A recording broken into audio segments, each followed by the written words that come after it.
சிங்கப்பூரில் வேலை பார்க்குற எல்லாருக்குமே ஒரு சில பேருக்கு வந்து இந்த பிரச்சனை இருக்குன்னு நினைக்கிறேன். ஸோ இந்த பிரச்சனை என் ஃப்ரெண்டு ஒருத்தர் வந்து நேற்று சொன்னார். அதனால் இதை நான் உங்களுக்கு சொல்கிறேன். இப்போ நம்மளோட பாஸ்போர்ட் இருக்குல்ல, சிங்கப்பூரில் நம்ம வேலை பார்க்குற நம்மளோட பாஸ்போர்ட்டு நம்மளோட ஓனரோ பாஸோ இல்லை முதலாளியோ நம்மள்கிட்ட வாங்கி வச்சுருப்பாங்க. அப்படி வாங்கி வச்சுக்கிறதுக்கான உரிமை அவங்கள்ட்ட இருக்கான்னு கேட்டிங்கன்னா கண்டிப்பாக அந்த உரிமை கிடையாது.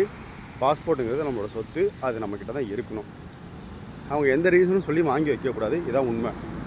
ஒருவேளை அவங்க வாங்கி வச்சுக்கிட்டு உங்கள் பணி அனுமதிச்சிட்டோ இல்லை உங்களுடைய பாஸ்போர்ட்டோ நீங்கள் கேட்கும்போது அவங்க கொடுக்கலைன்னா நீங்கள் கண்டிப்பாக அவங்க மேலே எம்ஓஎம்மில் கம்ப்ளைண்ட் பண்ணலாம். இது உண்மை. ஒருவேளை இதுக்கு முன்னாடி யாரும் கொடுத்துருந்தீங்க இல்லை கொடுக்கல, என் பாஸ்போர்ட் தர மாட்டேங்கிறாங்க அப்படின்னு நீங்கள் எதுவும் சொன்னீங்கன்னா கண்டிப்பாக அவங்கள்ட்ட நீங்கள் எம்ஓஎம்மில் கம்ப்ளைண்ட் பண்ணலாம். எம்ஓஎம்மில் கம்ப்ளைண்ட் பண்ணுறதுக்கான நம்பர் வந்து 64 38 51 22. இந்த நம்பருக்கு கால் பண்ணி உங்களோட ப்ராப்ளம் என்னென்னா நீங்கள் சொல்லலாம். எந்த ஒரு ரீசனுக்காகவும் எந்த ஒரு ஓனரோ பாஸ் முதலாளி எல்லாமே ஒன்று தான். இவங்க யாரும் வாங்கி வச்சுக்க கூடாது.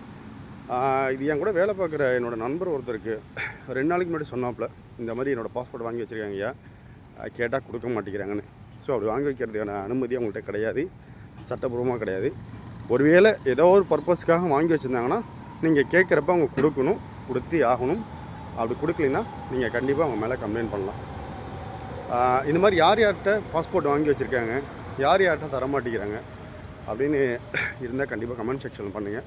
ஸோ நான் தெரிஞ்சுக்கிறதே அல்ல, மற்றவங்க எத்தனை பேர் இந்த மாதிரி பாதிக்கப்பட்டிருக்காங்கன்னு எல்லாருமே பார்த்து தெரிஞ்சுக்கிறதுக்காக தான். ஸோ நீங்கள் சொன்னால் தான் அது மற்றவங்களுக்கு தெரியும்.